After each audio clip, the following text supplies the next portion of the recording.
Votre émission Docteur Chers frères et enseigne. sœurs, nous vous saluons dans le nom du Seigneur Jésus-Christ. Ce soir, nous recevons sur notre plateau, à Paris, le docteur Albert Premier pour parler sur le thème la délivrance. C'est dans la continuité de notre émission Docteur enseigne. Bonjour docteur. Bonjour. Et comment vous allez? Dieu est avec nous et sa grâce coule, donc je vais très bien, merci. Alors docteur, comment vous pouvez définir la délivrance dans l'évangile éternel, version évangile éternel? Ok. Nous allons parler de la délivrance, la version Apocalypse 14, verset 6. C'est ce que vous appelez l'évangile éternel. On ne peut pas parler de la délivrance sans commencer par se poser la question de savoir pourquoi la délivrance. La délivrance et savoir le contraire de la délivrance. Le contraire de la délivrance, c'est quoi? Je réponds, le contraire de la délivrance, c'est lié. Et lié, je vois le lien.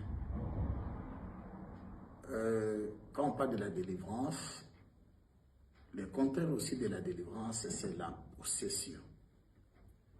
Être habité. Et si nous allons parler de la possession, parler aussi des liens, alors il faut connaître ce qui et qui possède.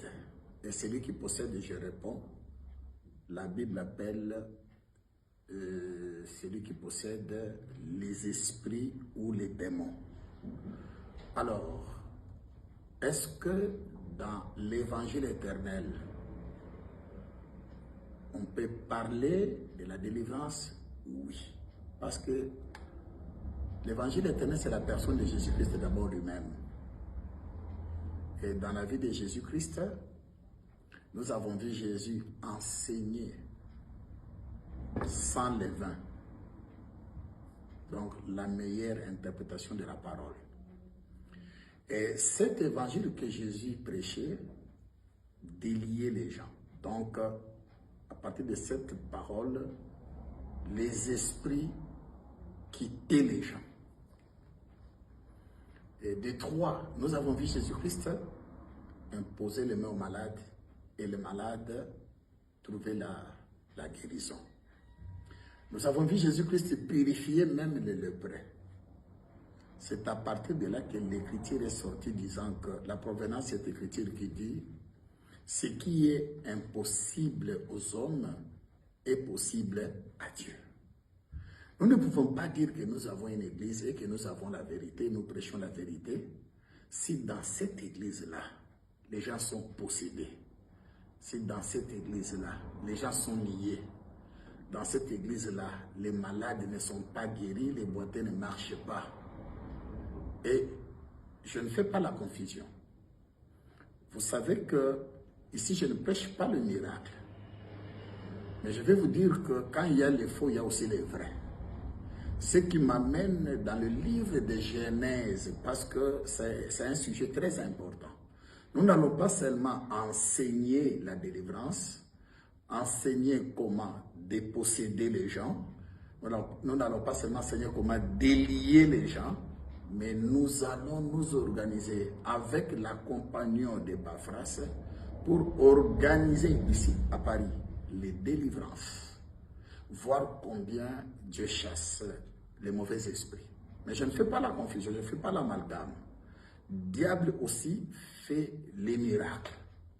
Mais si le diable fait les miracles, si les magiciens font les miracles, parce que les magiciens aussi font les miracles. Quand vous allez dans Actes des Apôtres chapitre 8, il y a un homme qu'on a appelé Simon le magicien, auquel les gens même voyaient que c'était vraiment le miracle divin. En réalité, c'était des faux miracles. Mais quand Philippe est entré, avec l'évangile éternel, l'évangile de la vérité, la Bible nous fait voir que même lui, Simon le magicien, a été délié de ses magies. Et le peuple avait su que tous les miracles qu'ils appréciaient là, donc toute adoration qui était accordée à cet homme, c'était le faux miracle. Donc là où il y a les faux miracles, il faut qu'on puisse voir aussi les vrais. Si nous disons nous sommes vraiment l'Église et que nous disons que les autres sont dans les faux, le miracle là c'est de la magie, tout comme ça, mais montrez-nous le vôtre. Donc c'est dans ce sens-là que nous disons, il y a les gens qui ont enseigné mal. Or, ces gens qui ont enseigné mal, c'est eux-mêmes étaient possédés, habités par les démons. Mais ils ne se sont pas rendus compte qu'ils sont possédés. Alors, la délivrance, quand vous allez dans le livre de Genèse, tout ça c'est pour vous aider à comprendre les choses. Avant d'abord de toucher Genèse, nous allons d'abord dans le livre d'Hétéronome. Deutéronome nous donne la provenance. Dans Deutéronome 27, vous verrez qu'avec les enfants d'Israël, Dieu avait prévu dans les 12 tribus, les 6 puissent apporter la malédiction. Et d'autres 6 apportent la bénédiction. C'est du nouveau ça. C'est pas du nouveau. Mais c'est ça l'évangile éternel. Ce qui veut dire, Dieu a demandé aux enfants d'Israël, les 6, en commençant par Ruben, Lévi, 6 maudire et d'autres 6 bénir. Donc 6, c'est le chiffre de l'homme. La provenance de cette écriture, c'est le livre de Genèse, où le 6e jour, le jour de l'homme, Dieu avait créé l'animal et créé l'homme. Et quand l'apôtre Paul touche l'animal, il dit que l'homme animal, c'est un homme charnel, un homme sous la malédiction. Mais quant à Adam, qui proclamait donc la création, qui enseignait, c'était la bénédiction. Mais tout ça, on trouve ça dans l'homme. Donc l'homme peut être sous la malédiction, l'homme peut être sous la bénédiction. Et vous devez vous rendre compte que quand on parle de la malédiction, quand on parle d'être habité par les mauvais esprits, quand on dit qu'on est habité par les démons, c'est toujours dans l'homme qu'on peut trouver les mauvais esprits. C'est la raison pour laquelle dans le livre de Luc chapitre 8, nous voyons un homme, parce qu'ici je parle des sortes de liens. Il y a des sortes de liens. Parce que si vous dites que vous êtes l'église du Seigneur, et nous avons la vérité, nous prêchons la vérité, bourré de connaissances, mais vous êtes sous la malédiction. La malédiction, il faut aller d'abord dans Luc chapitre 8, c'est là où je vais un peu vous montrer quelque chose. Il y a deux sortes de liens.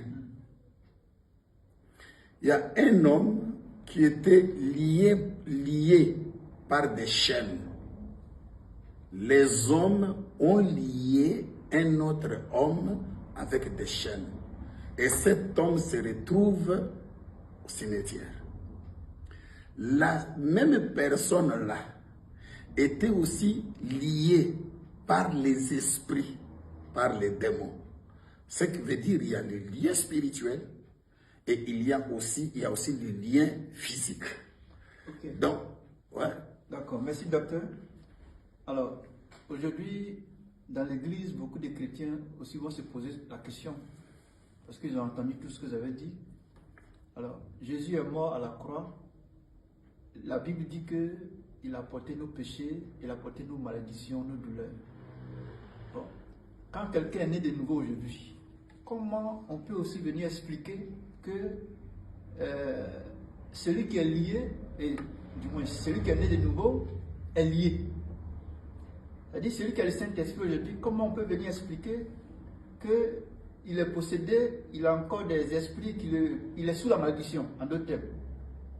Or, la Bible dit que nous sommes nés de nouveau et c'est par la foi que nous sommes sauvés. Je veux que vous expliquiez devant la face du monde pour que même les petits chrétiens les bébés chrétiens, en guillemets, comprennent ce que vous voulez dire, la délivrance dans l'évangile éternel. Ok. Pour répondre à votre question, faites attention. Être né de nouveau, selon les hommes, selon les traditions humaines, c'est autre chose. Et être né de nouveau, selon les seigneurs, c'est autre chose. C'est ce qui va faire que, à travers cet enseignement, nous allons définir qui peut être né de nouveau. Quand on dit être né de nouveau, c'est quoi dans cet évangile? Parce qu'il y a un amalgame. Dès que la personne commence à venir à l'église, dès qu'on les baptise, commence à suivre, on l'appelle frère.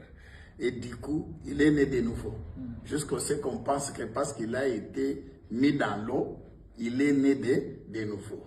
Et cette personne, on croit qu'il n'est pas possédé. Mais nous allons expliquer toutes ces choses ici. Mais avant d'y arriver, je vais aider ceux qui nous suivent. Parce que la Bible que nous prêchons a toujours une provenance, a toujours le pourquoi.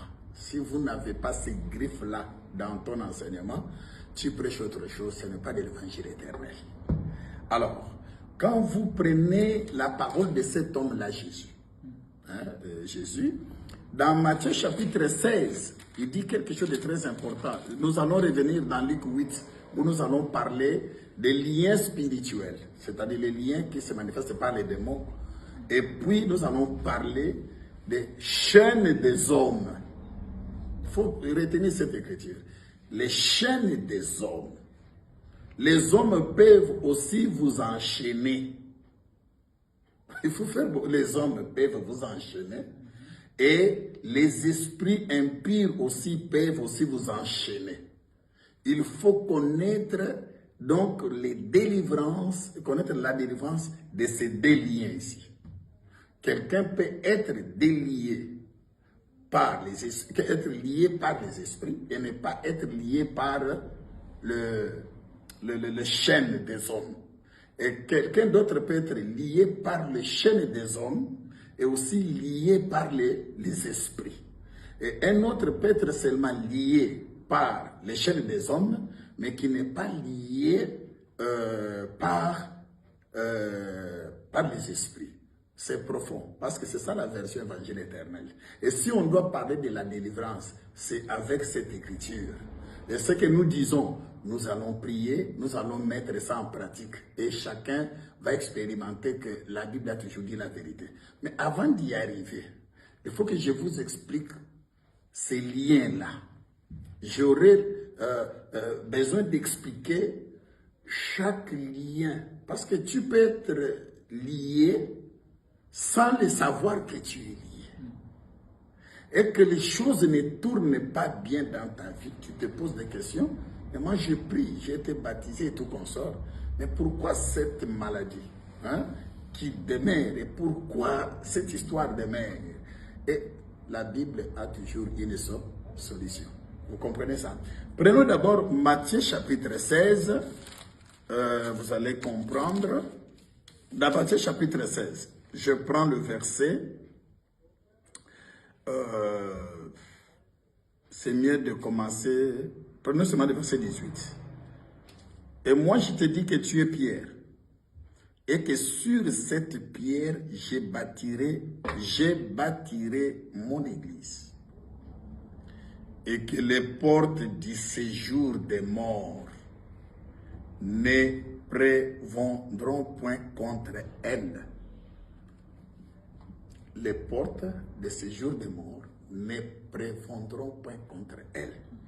Mais prenons un peu ce que nous appelons aujourd'hui les églises. Est-ce que cette promesse vraiment s'est accomplie? Est-ce que vraiment dans nos églises aujourd'hui, les portes du séjour des morts ne prévendront point contre elles? Cette prophétie ici, est-ce que la prophétie s'est accomplie ou la prophétie ne s'est pas encore accomplie?